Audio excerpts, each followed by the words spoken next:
অনেক অনেক সুন্দর একটা কমেন্ট করছে আপুটা, চলো কমেন্টটা পড়ি। হ্যাঁ আপু, মজা করতে করতে সত্যি কথা বলে দিয়েছো। ফোনের মধ্যে কাউকে কখনো ভালোবাসতেনি, সে তো আর ফোন থেকে বেরিয়ে কখনো সত্যিকারের জীবনে আসবে না। রাইট, অনেকেই ভুলটা করো, অনলাইনে প্রেম করো, অনলাইনে একটা মেয়েকে দেখে একটা ছেলেকে দেখে ক্রাশ খাও, শুধু ক্রাশ পর্যন্তই সীমাবদ্ধ, ওটুকে রাখো না। কেন তার আইডি জোগাড় করো, কেন তার সাথে কথা বলার জন্য আকুল হয়ে যাও, বেকুল হয়ে যাও, পাগল হয়ে যাও, কেন এটা করো? আইডি পাইলা, কথা বললা মেসেঞ্জারে, রাতের পর রাত, দিনের পর দিন কথা বললা, তাকে ভালো লাগে, ভালোবাসি, স্বপ্ন দেখালা, তার মনে স্বপ্ন জাগলো, কিছুদিন পর কি করলা, তোমার প্রয়োজন শেষ, প্রয়োজন ফুরিয়ে গেল, তাকে ব্লক করে দিলা। কেন রে ভাই, এটা কেন করস? ব্লকটা কেন করস?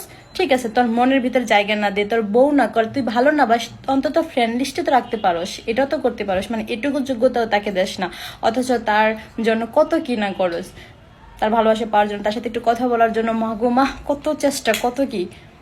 তো এই জন্য বলবো যে অন্তত পক্ষে অনলাইনে প্রেম করিও না কেউ, ঠিক আছে? ছেলে হও বা মেয়ে হও, এটা করিও না কেউ। আর বিশেষ করে যারা সেলিব্রিটি বা টিকটকার, কত সুন্দর চেহারা, কত মায়াবী চেহারা, আর কান্নার অ্যাক্টিং গুলো এমন ভাবে করে যেন রিয়েল কান্না করতেছে, মনে হয় যে তার লাইফে এত কষ্ট, উফ, ভালোবাসার এত অভাব, মনে হয় যে তাকে যদি একটু ভালোবাসতাম তাহলে হয়তো তার মন প্রাণ উজাড় করে সে আমাকে দিয়ে দিত, এমনটা মনে হয় না? আসলে বাস্তব লাইফে সম্পূর্ণই আলাদা।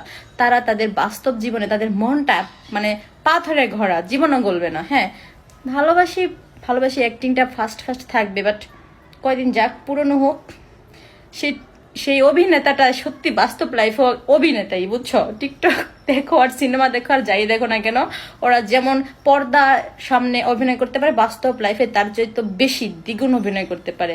তো সুন্দর চেহারা দেখে মজিও না গো, সুন্দর চেহারা দেখে মনটাকে ডুবাইও না, তাহলে তুষের আগুনে জ্বলে পুড়ে মরে ছারকার হয়ে যাবা।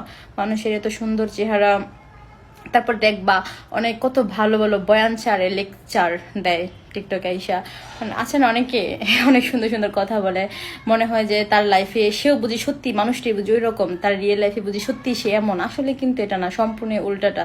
তারা কেবল টিকটকেই এরকম বয়ান ছাড়তে পারে, খুব ভালো সাজতে পারে, যে আমরা আছি না, অ্যাক্টিং করি না, অভিনয় করি না, তো এরকমই অনেকে আছে, মনে করো যে একদম সাধু, আসলে কিন্তু কিছুই না, কাজে কর্মে কিছুই না, বয়ান ছাড়বে টিকটকে একটা, কাজে যা হবে অন্যটা, বুঝছো?